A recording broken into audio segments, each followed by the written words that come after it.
लगभग 9 बज गए हैं। आप एक भैया बैठ जाओ, एक 5 मिनट दोस्त मेरे बैठ जाए, मदद कर आपसे सीधे आगे हो जाए। मेरा राकेश जी से थोड़ी बात।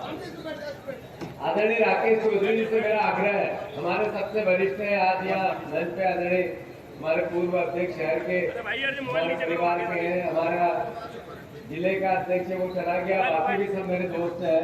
आप सब में पूर्व विधायक भी हैं, सारे परिवार के नेतागण हैं, सबके जो बड़े हैं उनके चरणों में सर रख कर प्रणाम करता हूँ। जो मेरे साथी हैं उन सबको गले लगाता हूँ, जो छोटे हैं उनको प्यार देता हूँ और आप सबको भी वो ढेर सारी शुभकामनाओं के साथ धन्यवाद देता हूँ। आज जो मूल भावना थी, मुझे पता चला कि वोट चोरो गद्दी छोड़ो, मतलब वोट चोर गद्दी छोड़, ये आयोजन पूरे मध्य प्रदेश में कांग्रेस पार्टी का चल रहा है। राकेश भैया, मैं सुबह करीब 7 बजे 7:30 बजे इंदौर भोपाल से निकला था, तो वहां से पहले गए राजगढ़, फिर गए गुना, फिर गए शिवपुर, फिर गए इधर दतिया से अब आप लोगों के बीच में, और यहाँ से हमारे प्रवीण पाठक जी की दादी जी अशांत हो गई तो वहाँ पे मुझे जाना है 5 मिनट। असल में साथी हमारा पूर्व विधायक है, वहाँ मेरी उपस्थिति होना जरूरी है। तो मैं पहले इतना लेट, और सुबह से मैं भी आखिर इंसान ही हूँ, आपका जैसा ही हूँ, मेरी भी हार्ड मास सब वैसे ही है। मैं भी रोटी खाता हूँ, कुछ तो खाता नहीं हूँ। कल मैं था जबलपुर, वहाँ से 12-1 बजे घर आया भोपाल, और फिर आज सुबह यहाँ चालू हो गया। तो मूल उद्देश्य क्या है कि मैं जैसे ही बोलूँ वोट चोर, तो आप सबको बोलना है गद्दी छोड़, वोट चोर गद्दी छोड़।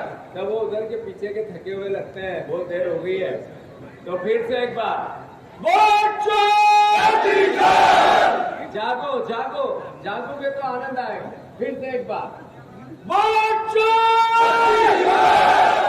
कौन है वोट चोर? कौन है वोट चोर? कौन है वोट चोर? पत्रकार बंधु है, कौन है वोट चोर? चोर है मोदी, चोर है मोदी।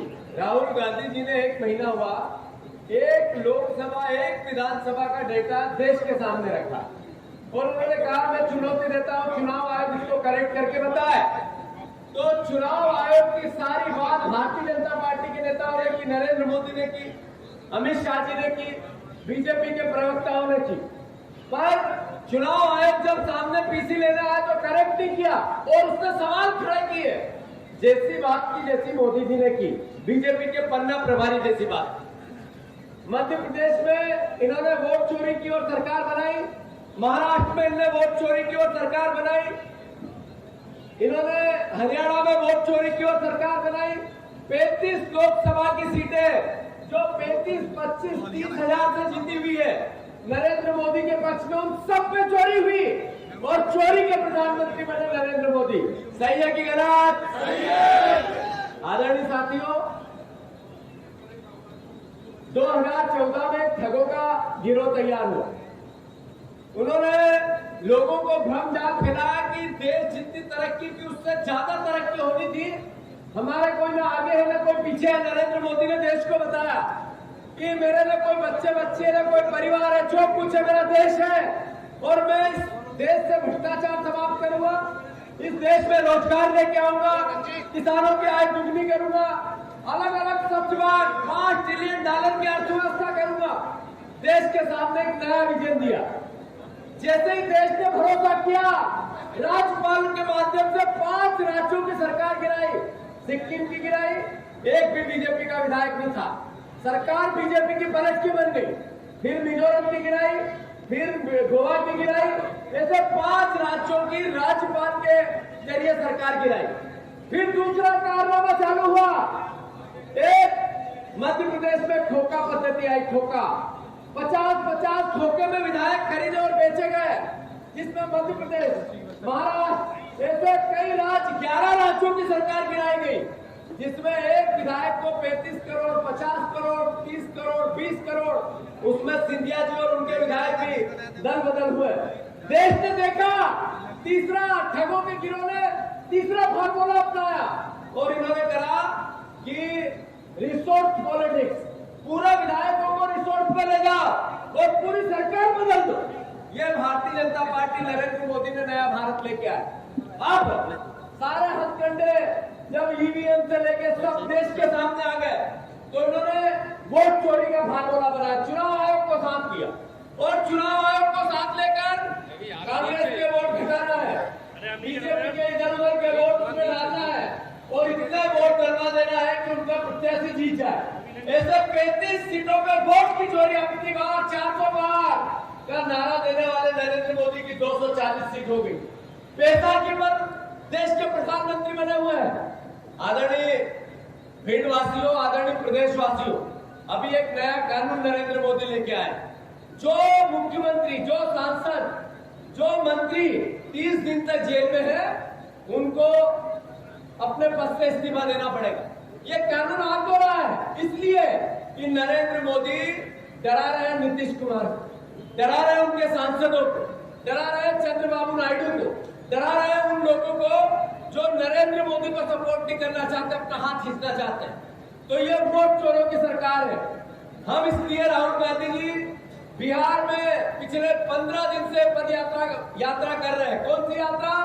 वोट चोर, वोट चोर। आदरणीय साथियों, अभी मध्य प्रदेश की भी मोहन भैया की सरकार है। मैंने कल परसों ये कहा कि सबसे ज्यादा नशा मध्य प्रदेश में बिकता है। मैं गलत तो नहीं कह रहा हूं ये बात? मैंने कहा गली गली अवैध शराब बिकती है। मैंने गलत तो नहीं कही ये बात? अरे बोल के बताओ, गलत तो नहीं कही? सारा ड्रग्स से लेके अलग अलग तरह का सूखा नशा हर शहर में, ग्वालियर हो, इंदौर हो, जबलपुर हो, पूरे मध्य प्रदेश में, भोपाल हो, पत्रकार बंदी हो, बिकता है नहीं बिकता? बताओ आप जरा। अगर ये बात मैं करता हूं तो मोहन यादव को बुरी लगती है। उन्होंने आज एक बयान दिया, राकेश भैया, उन्होंने कहा कि जब जीतू पटवारी ये कहता है कि मध्य प्रदेश में सबसे ज्यादा नशा बिकता है तो शायद उनको रात की उनको ज्यादा चढ़ गई होगी तो सुबह उतरी नहीं होगी, इसलिए वो ऐसा कह रहे हैं। मोहन भैया, आप हमारे मुख्यमंत्री हो, विरोध के हो पर मुख्यमंत्री। हमारा दायित्व है कि हम आपको चुनौतियों से, परेशानियों से, मध्य प्रदेश की समस्याओं से अवगत कराएं। ये विपक्ष का दायित्व होता है।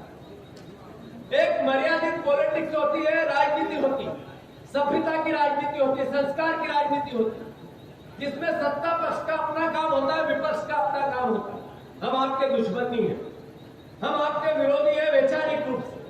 हमें दायित्व दिया जनता ने विपक्ष की भूमिका निभाने का।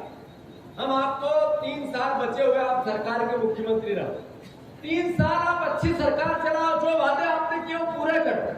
आपने कहा था हम 3100 का धान का दाम देगा, आपने नहीं दिया। आपने 3000 बहनों को देने का कहा था, नहीं दिया। आपने 2700 के गेहूं की बोली थी, नहीं दी। 450 का गैस सिलेंडर बोला था आपने, 5 लाख नौकरियों का बोला। अगर ये बात हम उठाएं तो आप हमारे लिए अपशब्दों का उपयोग करते हो। आप इस तरह की भाषा बोलते हो जो एक गली मोहल्ले का कोई पार्षद भी नहीं बोलता है, कोई छुटभैया नेता भी नहीं बोलता है। मोहन भैया, मैं आपका बहुत सम्मान करता हूँ। मेरे या मेरे परिवार में कोई नशे का कारोबार नहीं करता, कोई शराब की दुकान नहीं लेता। मेरी पूरी जिंदगी में मैंने एक भी कोई व्यसन, पान खाने का भी व्यसन मैंने नहीं किया है। मैं आग्रह करता हूं, अगर मुझे गाली देके भी आप मध्य प्रदेश की व्यवस्था सुधार सकते हो तो सुधारो। आपको गाली देने से अगर आपका सम्मान बढ़ता हो, मुझे गाली देने से आपका सम्मान बढ़ता हो मोहन भैया, तो आप इस बात को और ताकत से करो। और मैं आपसे आग्रह करता हूं मोहन बाबू, प्रदेश नशे के गिरफ्त में है, हमारे युवा युवती प्रदेश नशे की गिरफ्त में है।